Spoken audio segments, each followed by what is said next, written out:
বন্ধুরা, আমাদের রূপায়ণ নমিস ব্লগে তোমাদের সবাইকে আরও একবার অনেক অনেক স্বাগত আর অনেক ভালোবাসা।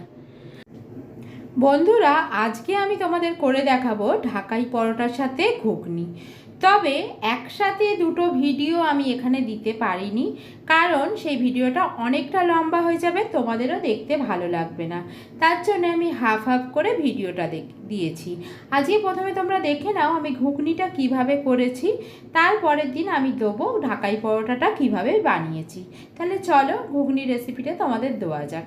আমি এখানে নিয়েছিলাম 300 গ্রাম মটর, আর সেই মটরটাকে সারা রাত জলে ভিজিয়ে রেখেছিলাম।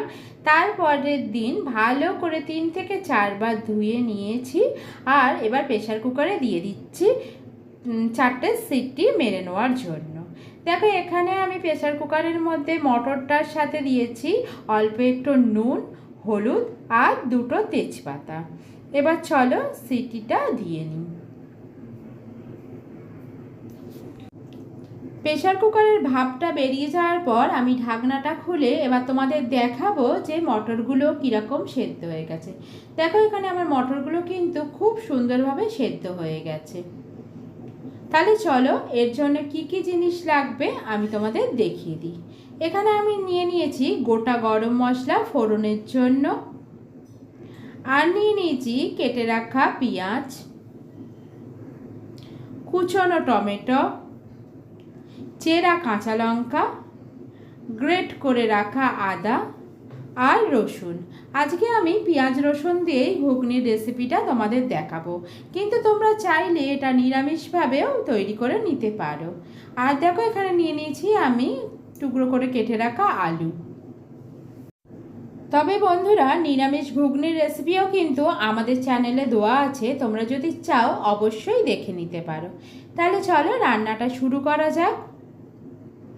আমি এখানে সর্ষের তেলেই রান্নাটা করব, তাই কড়াইতে সর্ষের তেল দিয়ে দিলাম। তেলটা যখন ভালোভাবে গরম হয়ে যাবে তখন এর মধ্যে আমি দিয়ে দেব গোটা গরম মশলা ফোড়ন। এবার ফোড়ন থেকে যখন একটা সুন্দর গন্ধ বেরোবে তখন এর মধ্যে দিয়ে দেব কুচনো পেঁয়াজ।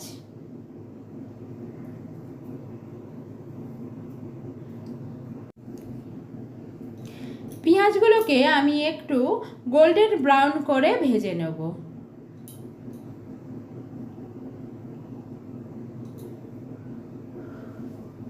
যাতে পেঁয়াজের কাঁচা গন্ধটা যেন কেটে যায়।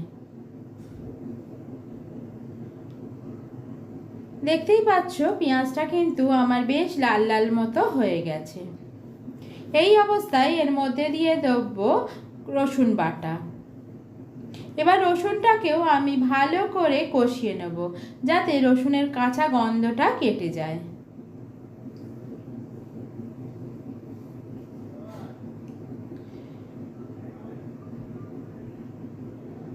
রসুনটা ভালো করে ভাজা ভাজা হয়ে গেলে এর মধ্যে দিয়ে দেবো গ্রেট করে রাখা আদা। তোমরা এখানে আদার পেস্টও ব্যবহার করতে পারো।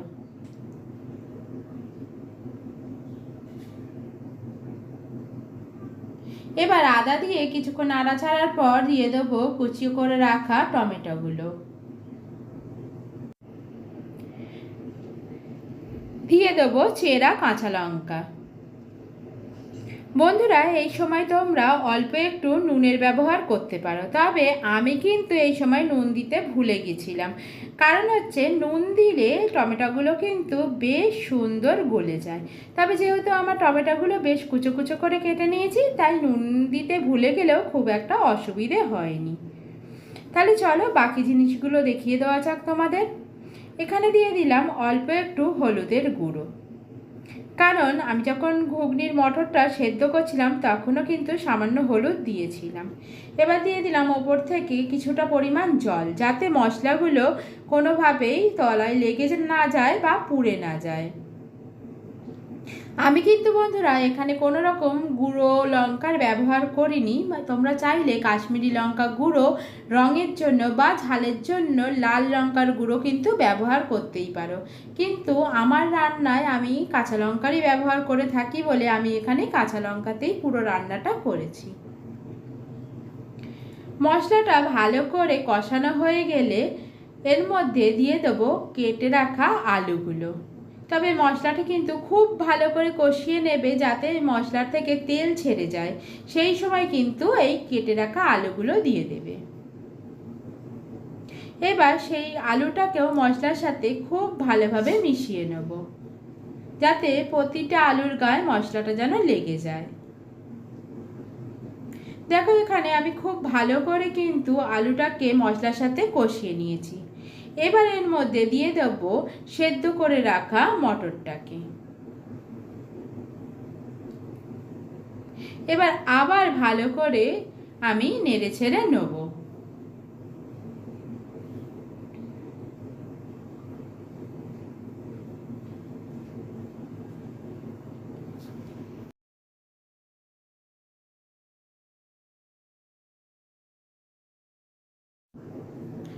আলু আর মশলার সাথে মটরটাকে ভালো করে কিন্তু নাড়াচাড়ার পর এবার দিয়ে দেব জল।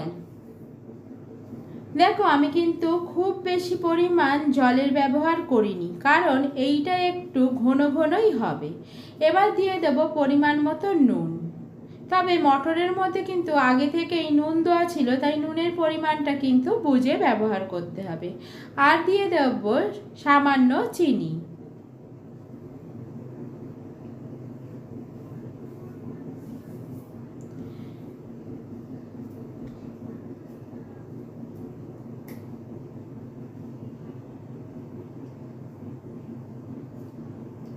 আবার ভালো করে নুন আর চিনিটাকে আমি মটরের সাথে মিশিয়ে নিলাম।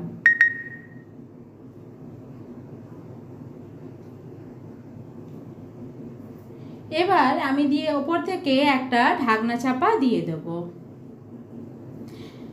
মটরটা তো সেদ্ধই আছে, কিন্তু আলুটা কিন্তু এখনো সেদ্ধ হওয়া বাকি আছে। 5 মিনিট এরকম আমি একটা ঢাকনা চাপা দিয়ে রেখে দেব। তারপরে ঢাকনাটা তুলে দেখে নেব আলুগুলো সেদ্ধ হয়েছে কিনা।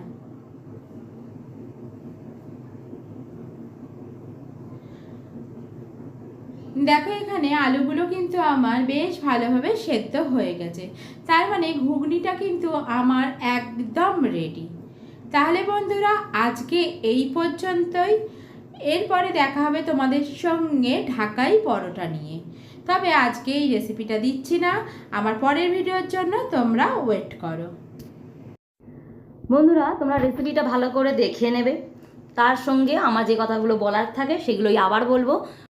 ভালো লাগলে অবশ্যই লাইক কমেন্ট শেয়ার করে দেবে, চ্যানেলটাকে সাবস্ক্রাইব করে দিয়ে আমাদের পাশে থাকবে। আর এর পরবর্তী ভিডিওর জন্য অপেক্ষা করো। বন্ধুরা তোমরা দেখে নাও ঢাকাই পরোটাটা। এই রেসিপিটাই এর পরের ভিডিওতে তোমাদের দেবো। এই ঢাকাই পরোটার সাথে ঘুগনিটা এরকমভাবেই দিতে হবে। তাহলে আজকের মতো টাটা বন্ধুরা।